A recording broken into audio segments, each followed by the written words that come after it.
দাদা বল, শুনছি। আমার না 4-5 দিনের জন্য ছুটি লাগবে।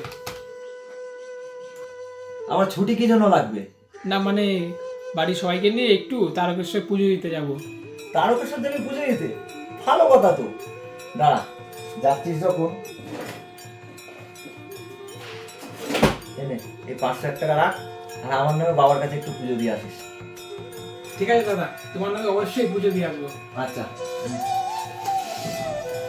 এই দাদা শোন না, আমাদের এতগুলো জামা কাপড় এই ব্যাগে ধরছে না। তুই একটা বড় ব্যাগ কেনার ব্যবস্থা কর। না রে, এখন আমার ব্যাগ কেনার মতো পরিস্থিতি নেই। দাঁড়া, তাও দেখছি শিলটুদার কাছে যদি একটা বড় ব্যাগ পাওয়া যায়।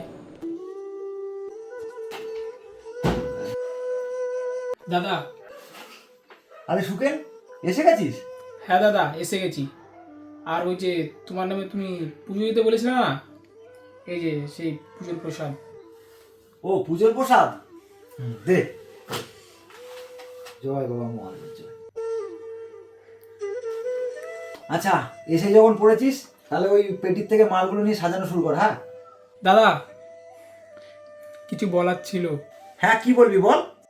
তুমি যে টাকাটা দিয়েছিলে পুজো দেওয়ার জন্য, সেটা না আমি পুরো দিতে পারিনি। 200 টাকা দিতে পেরেছি। সেদিন বাড়ি যাওয়ার পথে হঠাৎ করে একটা ভিখারি আমার সামনে এসে পড়ে। দাদা একটু দাঁড়ান না। হ্যাঁ বলুন, কি হয়েছে? দাদা, আমার বাচ্চাটা সকাল থেকে কিচ্ছু খায়নি, কিছু খাবার কিনে দেন না।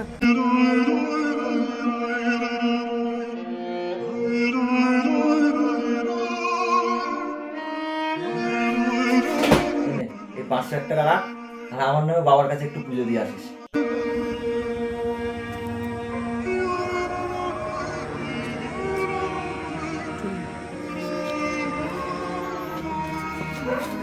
কাকিমা, কি চাইছে দিতেন তো?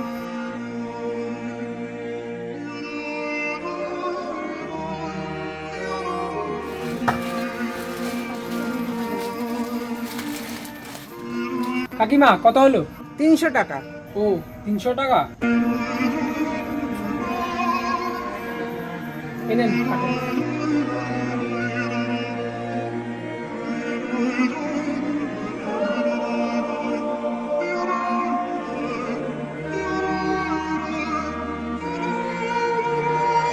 দাদা, তুমি তো সবই জানো আমার পরিস্থিতি। আমারও তো সামর্থ্য নেই যে আমি ওই ভিখারিটাকে সাহায্য করব। তাই আমি বাকি ওই 200 টাকা দিয়ে তোমার নামে পুজো দিয়েছি। আর আমি ভিখারিটাকে নাও বলতে পারিনি।